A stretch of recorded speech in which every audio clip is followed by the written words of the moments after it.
हाग्रामा सारखौ बड'लेण्ड ओनसोलाव नाम खोनाब्लानो बयबो गियो। बे हाग्रामा महिलारी सारखौ जोंनि बड'लेण्ड ओनसोलाव नाम खोनाबानो बयबो गियो। हाग्रामा महिलारी होननाय नामानो गिथावथाव मोनसे नाम बयनिबो थाखाय। हाग्रामा महिलारी होननाय नामानो जोबोद गिथावथाव मोनसे नाम बयनिबो थाखाय। बिथांखौ होसोनो हानाय रावबो मानसि गैया। बिथांनि जे जारिमिन, थांनाय बेसेबांबा बोसोरनि जे जारिमिन, 17 बोसोर बिटिसि खुंथायाव थानायनि जारिमिन आरो बिनि सिगांनि जारिमिन, बेखौ नायोबा जोंनि बड'लेण्ड ओनसोलाव बिथांखौ सोरबा होसोनो हानाय रावबो मानसि गैया। हाग्रामा महिलारीखौ इउपिपिएल दोलोनि सुबुंफोरा बुनो होसोदों बुंनाय बाथ्रानि सायाव राजु नार्जारिनि फिनजाथाय।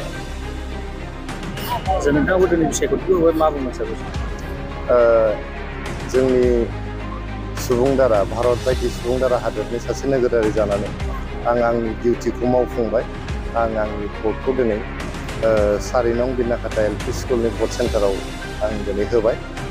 आंनि गोसो गोरबोनि जे केन्डिडेट बिथांनो आं होबाय आरो भट होखांनानै जोबोद मोजां मोनदों। आं रायजो राजाफोरखौबो खावलायदों बिथांमोनाव बयबो माने हानजा हानजा थांनानै गाव गावनि भट सेन्टाराव भटखौ थुहैनांगौ आरो जोंनि जे सुबुंदारा हादोर, बे सुबुंदारा हादोरखौ गोख्रोंसिन खालामनायाव मदद होनांगौ। मोनसे अजद थिखांदों हाग्रामा महिलारी बिथांखौ मुंनि समाव मोननो थांनाय बेफोरबायदि। बे हाग्रामा महिलारी सारखौ जोंनि बड'लेण्ड ओनसोलाव नाम खोनाबानो बयबो गियो। हाग्रामा महिलारी होननाय नामानो जोबोद गिथावथाव मोनसे नाम बयनिबो थाखाय। बिथांनि जे जारिमिन, थांनाय बेसेबांबा बोसोरनि जे जारिमिन, 17 बोसोर बिटिसि खुंथायाव थानायनि जारिमिन आरो बिनि सिगांनि जारिमिन, बेखौ नायोबा हाग्रामा महिलारी सारखौ सोरबा होसोनो साहस दं होननानै आं साना। जोंनि बड'लेण्ड ओनसोलाव बिथांखौ सोरबा होसोनो हानाय रावबो मानसि गैया। नामखौ खोनाबानो बयबो गिखायो। गथिखे बियो मोनसे नाटक। हयथ' बियो बिपिएफनो गावसोर होसोलायनायनि मोनसे नाटक खालामदों आरो बेवहाय जोंनि इउपिपिएलनि हान्जानि नामखौ लादों। जोंनि इउपिपिएल हान्जाया मोनसे सान्थिखौ मोजां मोनग्रा, जोबोद डिसिप्लिनजों आब्रुथिजों सोलिग्रा आरो जोङो जेब्लायबो माने सुबुं दाराखौ बिसास खालामग्रा मोनसे हान्जा। बावहाय जोङो हाग्रामा महिलारी सारखौथ' बाद होदो, गुबुन माने सोरबा फिसा फिसौ मानसिखौबाबो होसोनाय बा रायनाय बुंनाय बेबायदि आखल जोंनाव गैया। बियो मोनसे नंखाय अजद। आङो बिथांमोनखौ खावलायदों बेबायदि नंखाय अजदजों जेबो मुलाम्फा जाया, बेखौ बिथांमोना बन्द' खालामनांगौ। थासारिखौ गाज्रि खालामनो सेस्था खालामनो नाङा।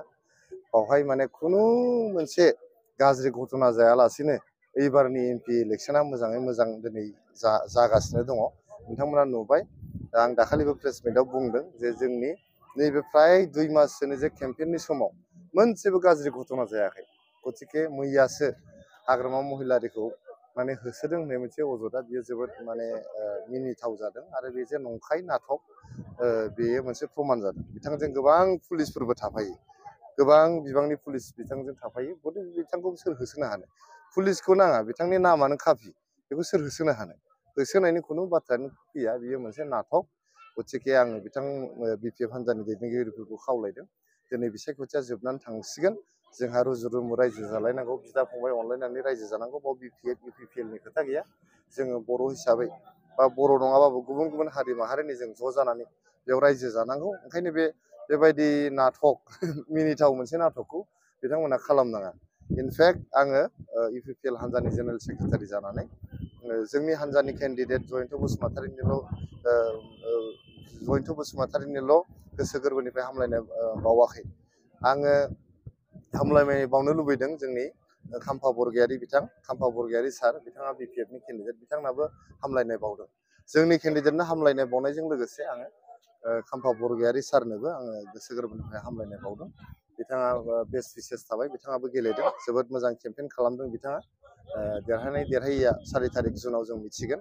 गथिखे आङो बेवहाय माने बेबायदि नाटकखौ जाहाथे बिथांमोना खालामा, बेखौल' आं खावलायहरदों। जाहाथे थासारि, जोबोद मोजां थासारि दिनै जोंनि सरकार फैनायनि उनावनो 3.5 बोसोर 4 बोसोर दिनै जेबो माने भाइलेन्स गैया, बेयाव खुनु कनफ्लिक्ट गैया, खुनु असान्थि परिबेस गैया। बावहाय आरो बिदि होसोनाय मानायनि नाटकखौ खालामफ्लानानै थासारिखौ गाज्रि खालामनो बिथांमोना सेस्था खालामदोंबाबो रायजो राजाया बेखौ बिसास खालामा आरो रायजो राजाया बेफोर बानसावनाय बाथ्राजों, नंखाय बाथ्राजों रावबो गेलेमफानाय नङा।